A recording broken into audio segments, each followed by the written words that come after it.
אוקיי, תתיישב, תסתכל לתוך העדשה.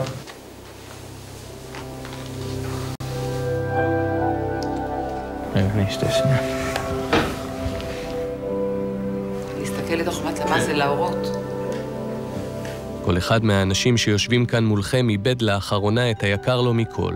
אבא, בעל, בן.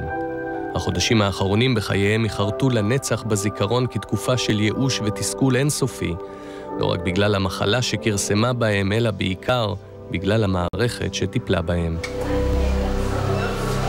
מערכת ששכחה כיצד לטפל בבאים בשעריה ורואה בהם סרט נע של מספרים שנעלמים ובמקומם באים אחרים, וחוזר חלילה.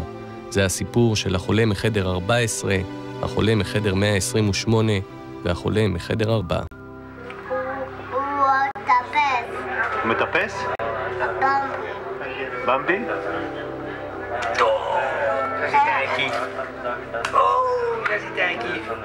ראינו שהיה לו איזשהו רעד מתמשך ביד שלו. חיוך.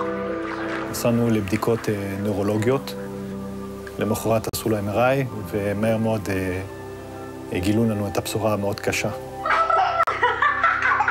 קוקו ליאם. אותן. לא, זה לא טוב לעשות זה יותר מדי. למה? זה לא טוב לראש. כשהיה בן 3, אובחן אצל ים גרינשפיין גידול במוח. כבר מהיום הראשון הרופאים שטיפלו בו השאירו מעט מאוד מקום לתקווה. במשך שנתיים הוריו נלחמו על כל יום. נלחמו לקבל כל טיפול שניתן להעלות על הדעת, ונלחמו במערכת שהייתה אמורה לסייע להם, אבל לעתים קרובות עשתה בדיוק את ההפך. היינו ריאליים. ידענו שהמלחמה תהיה קשה, וכנראה שיש סיכוי שהסוף לא יהיה טוב, אבל כן דאגנו שבמהלך כל החיים שיהיה לו, ולא חשוב כמה הוא יחיה, שלפחות הוא יחיה טוב, טוב יותר. ודאגנו על איכות חיים שלו כל הזמן. ואם יש מקום אחד שאני, בהרגשה שלי, המערכת הרפואית נכשלה, זה לדאוג לאיכות חיים של ילד שיכל לחיות קצת יותר טוב מהמעט שהיה לו. ארור היום שהגעתי לשיבא. היום יום הולדת, היום יום הולדת. אתה רוצה לאחל משהו לנעמה? הולדת שמח. שנה טובה. לא קיבלתי שם, לא אני ולא יורם. טיפת יחס. טיפת יחס. כשהיה בן 68 אובחן אצל יורם שגב סרטן בלימפומה.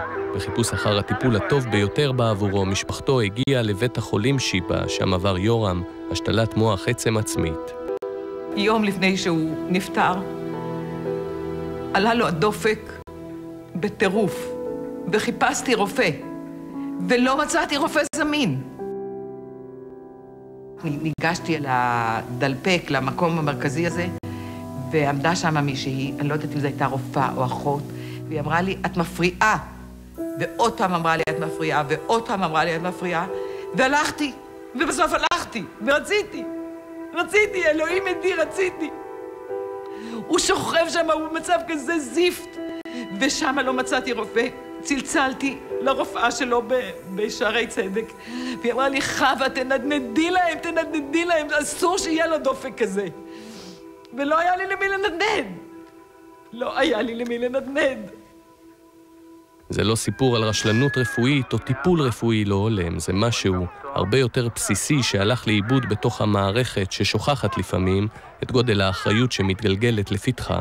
כשאתה מכניס בן משפחה שלך לטיפול רפואי, אתה שם את מבטחך בצוות, ואתה מקשיב למה שהם אומרים, ואתה ניזון ממה שהם משדרים לך. והתחושה שאנחנו יצאנו איתה, היא שמצד אחד בני המשפחה חייבים להיות ליד המיטה של המטופל, של החולה, כל הזמן, כי אם הם לא יהיו, לא ידאגו לו. מהצד השני, הנוכחות של בני המשפחה והתחושה שהצוות משדר כלפי בני המשפחה, היא של תלכו מפה, אתם מפריעים לנו. חולי סרטן צריכים לעבור הרבה מאוד דקירות של בדיקות דם. ביממה אחת עושים לו משהו כמו 20-30 דקירות. בשביל הילד שלי זה היה אחד הדברים שהוא סבל מהם הכי הרבה. עכשיו, יש להם גם פורט שזה מחובר לעורק שאפשר למשוך מזה דם, שזה לא דקירה. הרופאים, הרבה מאוד רופאים, חלק היו מאוד רגישים, וניסו תמיד לעשות הכל כדי לא לדקור עוד פעם את הילד. וחלק בכלל לא התייחסו, כאילו אמרו, יאללה, צריך דם, עוד פעם דקירה, עוד פעם.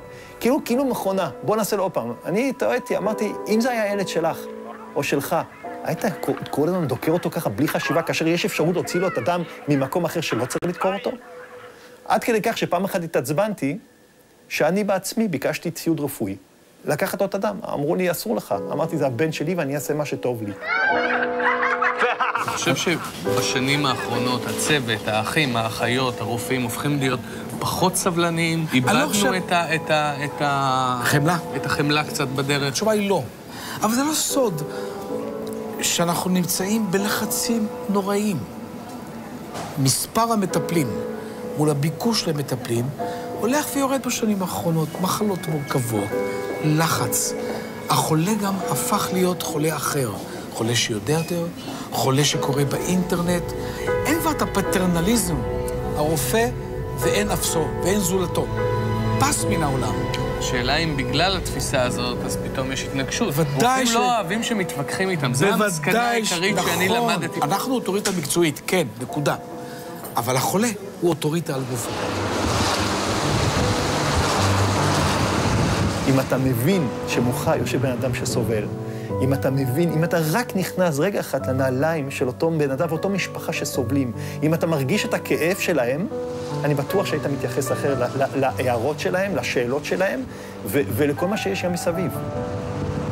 ליאם, בנו של גארי גרינשפן, נפטר לפני 3 שנים. אחרי שזה קרה, הוא התפטר מתפקידו כסמנכ"ל בחברת שטראוס והקדיש את זמנו לכתיבת ספר שמגולל את מסע הייסורים שעבר במערכת הבריאות. הספר התפרסם לפני כחצי שנה, ומאז גרינשפן מנסה למצוא דרך להגיע אל סטודנטים ורופאים. כמה שזה נשמע פשוט, רק לחלק ספר מתנה, זה לא כזה פשוט. אני חושב שזה נושא שרופאים לא אוהבים כל כך להתעסק איתו. בוקר טוב. בוקר אור, זו הפגישה המרגשת. גרינשפן פנה לכל האוניברסיטאות ובתי החולים בישראל. פרופסור רבקה כרמי, נשיאת אוניברסיטת בן גוריון ורופאה בעצמה, הייתה היחידה שהסכימה להיפגש איתו. הוא נגע לי לבי כי הוא נוגע ללב כל אחד, אבל לי הוא נגע במקומות אחרים. כי אני רואה את עצמי כמחנכת רפואית כבר הרבה מאוד שנים. ואני רואה פה כשל אדיר, הכשל אדיר של החינוך הרפואי בארץ. החולים הפכו למספרים.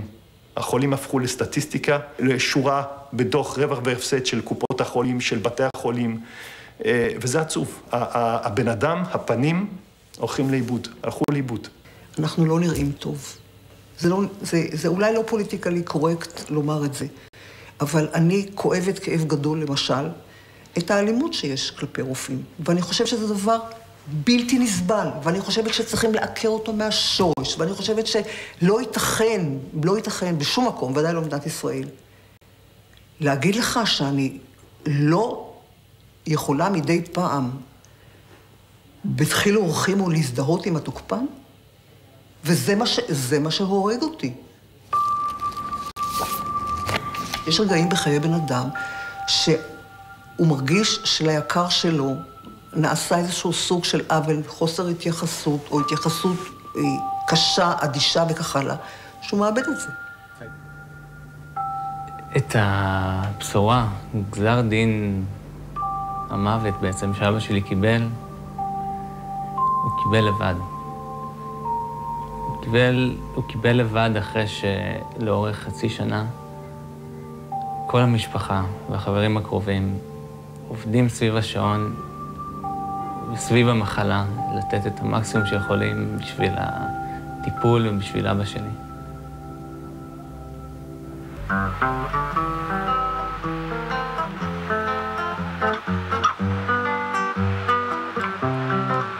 מה יש לגבר שלאישה כללן? מה יש?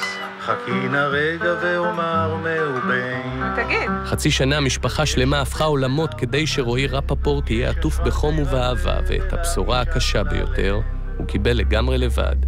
את החדשות על כך שמע בנו נווה בשיחת טלפון. זו הייתה המשמרת שלו. בעצם מודיעים לו את הבשורה שהטיפול נכשל. אין יותר טיפול שיכול להציל אותו. הוא צריך לבחור איך לסיים את חייו בעצם. אבל אני הייתי בבנק הדם, הלכתי לתרום תסיות דם לאבא שלי. מיד אחרי זה דרשנו פגישה עם הרופאים.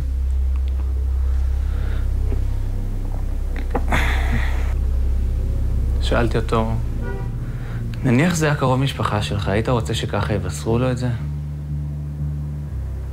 הוא אמר לי שכנראה שלא. יש בעיה באותן נקודות שתיארתי. גם ההצגה, גם מסירת המידע, שיתוף המטופל, הסבר פנים. כאשר המטופל... כל הדברים האלה הם בעצם סימפטומים לתופעה יותר רחבה. ברגע שאנחנו שומעים מחולת סרטן שמגיעה למרפאה עם עוגה שהיא יפתה, או עוגיות, רק בשביל שמישהו יתייחס אליה קצת אחרת, שמישהו יטרח להסתכל עליה ולחייך אליה, אפס זה נראית לי קצת בעיה. תראה, זה גם האלמנט של העומס, אבל זה בהחלט האלמנט של החינוך והמיקוד, מיקוד ההתערבות. אם אנחנו כמנהלי המערכת, זה אומר גם הנהלת משרד הבריאות, גם הנהלות קופות החולים, גם הנהלות בתי החולים, מנהלי המחלקות, ישימו את זה כיעד. ויסבירו לרופאים מהקטן עד הגדול. זאת חובה שלכם לטפל בזה, ואל תגידו לי, יש לי את האיכות הקלינית הטובה ביותר. אין לך איכות שירותית, אין לך איכות קלינית. אז כולם מבינים שיש בעיה ושחייבים לטפל בה, רק האחריות מתגלגלת מצד אל צד. הרופאים מאשימים את העומס, הנהלת משרד הבריאות את הרופאים ומנהלי בתי החולים אמורים איכשהו לתמרן בתוך כל העסק. אולי משום כך יש מי שמנהל את הקרב הזה במקום אחר לגמרי. בשבוע שעבר התקשר אלינו גרי גרינשפן אחוז התרגשות. הוא הצליח לקבל סוף סוף אישור לחלק את הספר שלו בכנס של איגוד רופאי הילדים. שלום, קיבלתם ספר בבוקר? לא. שלום. נכון, אנחנו מתנצלים כי אנחנו באמצע הישיבה ואנחנו דנים באיזשהו נושא, אז בסדר. בהזדמנות אחרת. טוב, תודה. מה נשמע? אתה זוכר אותי? מה? מאוד מוכר, אני לא זוכר מהם. הבן שלנו ליאם, אתה זוכר? מגידול מוחי. בטח, כן. טיפל בבן שלי. הוא אחד טוב, הוא היה ממש רופא טוב. אתה אבא של הילד? כן. כל הכבוד על הנושא, על הרגישה, על לנסות לשנות משהו, זה צריך להשתנות בחינוך הרפואי. נכון? אני מקווה שהספר יתחיל לעשות שינוי ראשון. באמריקה מכריחים את הסטודנטים לרפואה להתאשפז. באמת? כן, בסוד. רעיון מאוד טוב. אפשר לעשות הרבה דברים במאמצים יחסית קטנים, זה תלוי כל אחד בבן אדם עצמו. תודה רבה לך. מופתע לטובה שהרבה הגיבו טוב לספר, יודעים שהנושא הוא חשוב. הם תמיד מעלים את הנושא של המשאבים, אבל אני מתעקש להגיד שנכון שהוא פקטור בתוך הדבר הזה, אבל אסור לקחת אותו כתירוץ כדי לא להיות אנושי. יש שתי רופאות במרפאה שלא באו, אני יכול להביא להם? בבקשה, יש עוד הרבה עבודה. זה לא חושב לא סיימנו פה שום דבר, זה רק ממש טיפה של תקווה בתוך חושר גדול, אבל בנחישות אני בטוח שנצליח לעשות. כמה אתה רוצה? עוד אחד? בבקשה. תודה, אני אתן. בבקשה.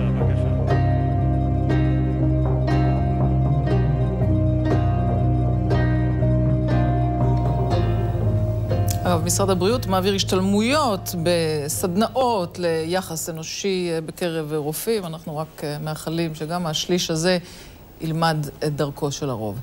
לתגובות, לגבי הטענות של משפחת סגב נמסר מבית החולים שיבא שפרופסור רפי ולדן מהנהלת המרכז הרפואי שיבא נפגש לשיחה שערכה כשעתיים עם נציגי משפחת סגב. הוא מסר להם את כל המידע הרלוונטי על האשפוז. במקביל, היחידה לבטיחות החולה וניהול סיכונים בבית החולים לא מצאה דופי בהתנהגות הצוות הרפואי במחלקה. מדובר בתלונה הנובעת מתסכול גדול על חוסר יכולת רפואית להציל את החולה וצורך למצוא אשם. ואם כבר מדברים על תגובה, אז זו תגובה